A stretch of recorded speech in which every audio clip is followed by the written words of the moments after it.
100 years began in 2001 and will end in 2100. Every child born from 2001 is called a 21st century child, or Generation Alpha, or Gen Z as we popularly know it. I believe that in this century we should arm ourselves with ideas. The 21st century child is always perceived as disobedient, weird, and always inside his or her phone. Today, I'm going to be talking about understanding the 21st century child. And after this video, you will understand them better and learn to manage them better. My name is Joy Ifreke, also known as the Super Teacher. So, if you're having difficulties with the Gen Zs, don't go anywhere. Please turn on your subscription button, turn on your notification button, and let's do this.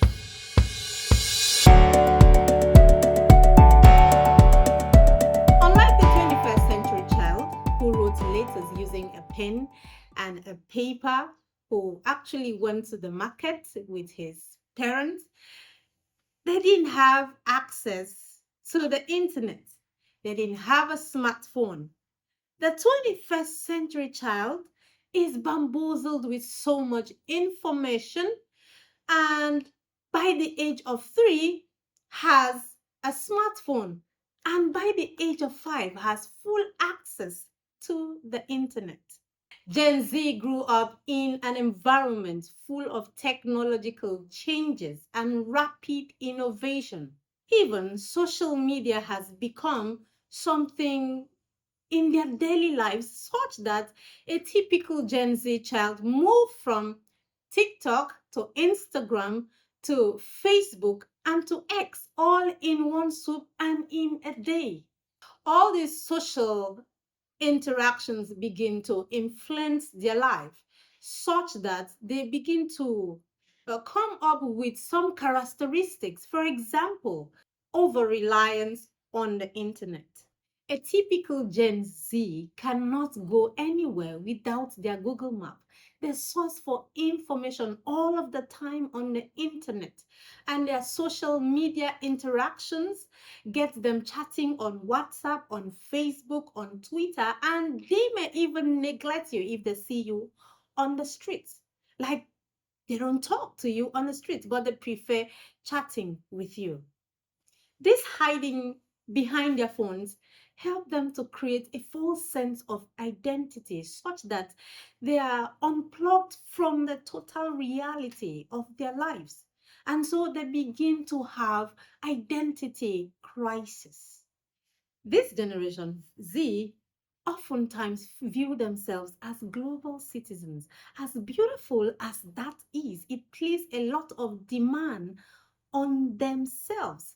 You know, when you want to become something that the world will see and admire, you begin to struggle juggling so many things, and it puts them in a state of constant struggle between themselves, their creativity, their social status, and all of that is a huge responsibility that often makes them feel depressed, not up to par, and struggling with other mental health issues that we didn't have back then. Of course, Generation Z, they struggle with values.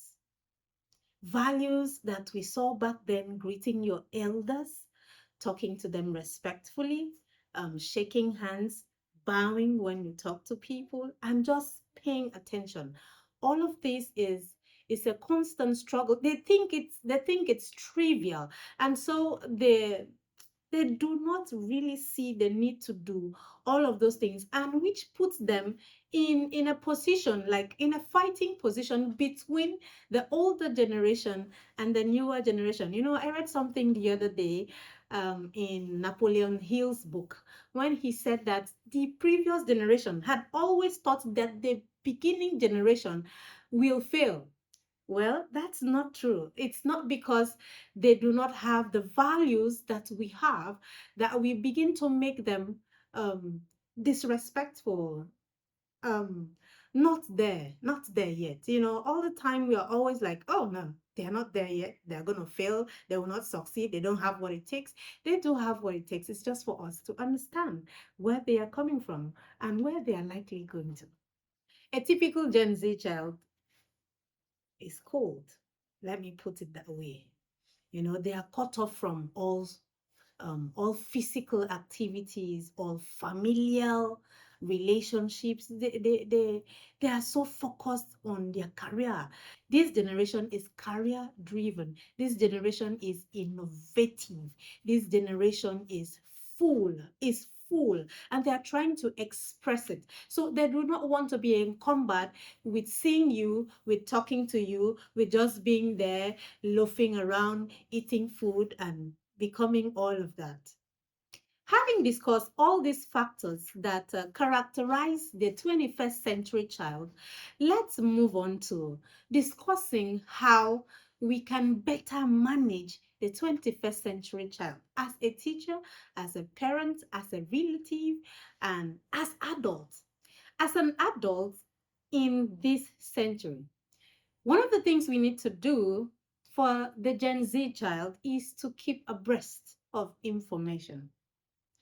You have to know the trendy things that are happening on social media, that are happening in the world, that are happening around them.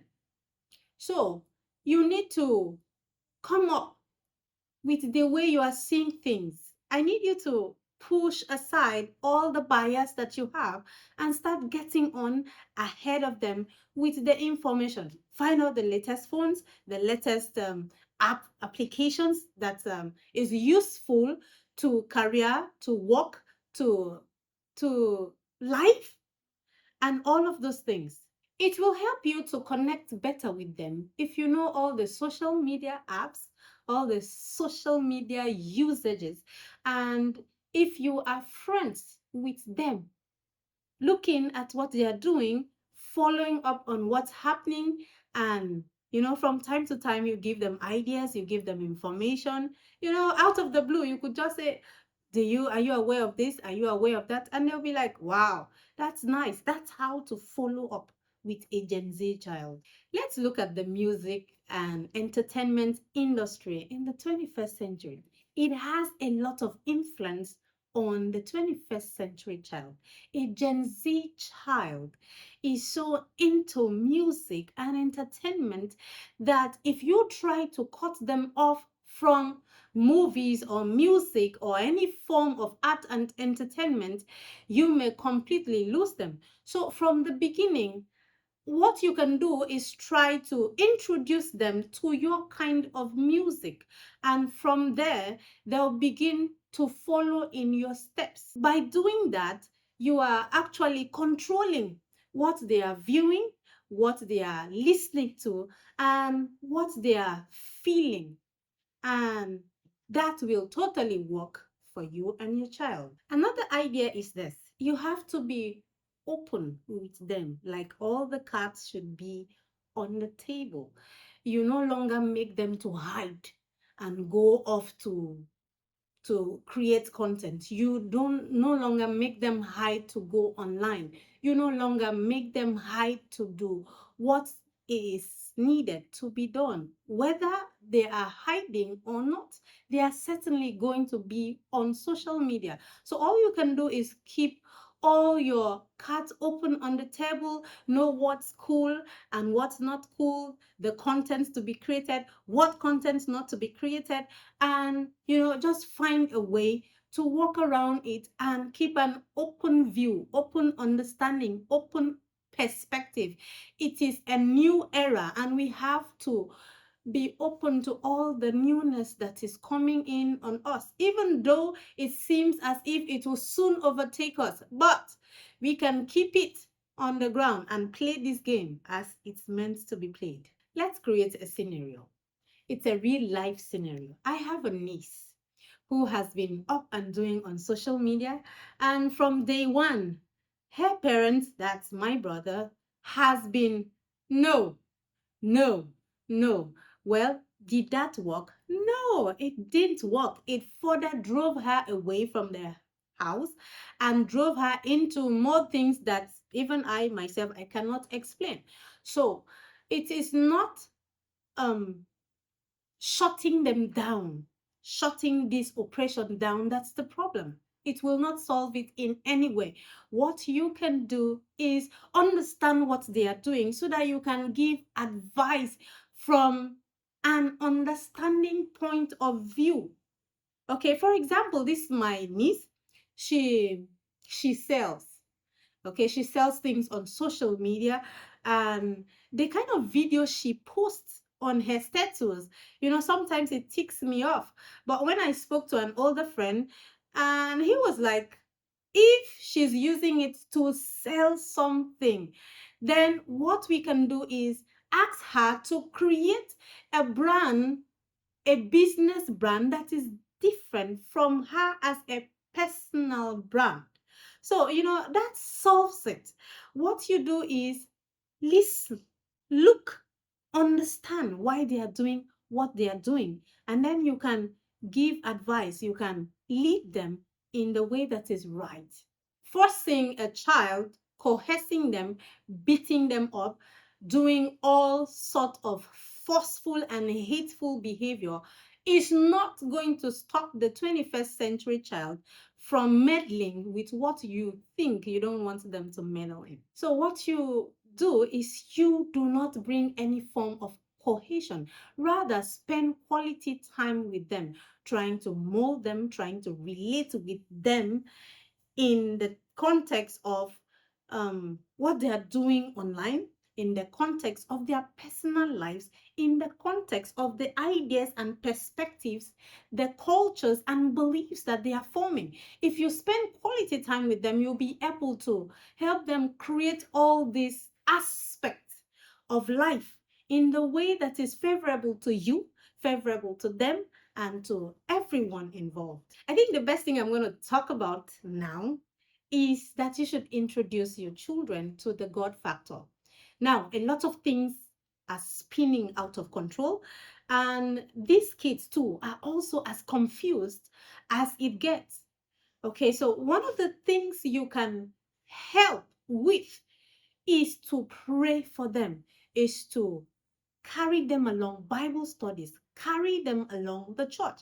And sometimes I know that kids can fall off from the way, okay? But that does not mean that you stop praying for them, you stop um, carrying them along in the ways of God. When every other thing has failed, the only thing that stands strong for us as Christians is the word of God, is the prayers that we offer, is the things that we do in the vineyard of God that will later become a stepping stone, become a hinge from pulling our children, by pulling our children back to where they're supposed to be, that is in God. And do not forget to teach them how to pray. I once had a friend who said his mother would likely always pray for him on Tuesday. And so he forgot about himself and was just like, my mother is going to pray, my mother is going to pray. Not until something happened to him that he realized that he needed to pray for himself as a person. So don't just try to carry your children along by just praying for them. Introduce them to the word, introduce them to God, personal, one-on-one, even as you're praying for them accordingly. In fact, the 21st century child is a global citizen. And that means that you have to give them the education needed for the 21st century. Please do not seize the phones from your children. It's not going to help. So give them the education that is needed in the 21st century. 21st century skills, 21st centuries, they are full of creativity, they are problem solving, they are doing a lot of things with technology. So give them those kind of instructors that will help them to become what they want to become the global citizens that they know they are. Help your children to explore. Take them all over the world if you have the resources. Take them to places. Let them watch other people. Show them things. Give them this opportunity. There's a book I once read. It's called This Is Our Chance. And I'm telling you that this is the chance for every child out there to become what God had always had in mind for this century. And I'm hoping that I've been able to reach you and I've been able to give you some few instructions that if you tailor them specifically to your child, it will help them. Please, no longer do you have to say, hey, they're like that. What are they doing? This is that, that is that, because you now understand where they are coming from and where they are going to. I would like to know if you found this helpful by liking, sharing, and commenting. Even if you have a question to ask me, please ask, go ahead. And do not forget to turn on your notifications, subscribe so that you can see all the upcoming videos that I have for you.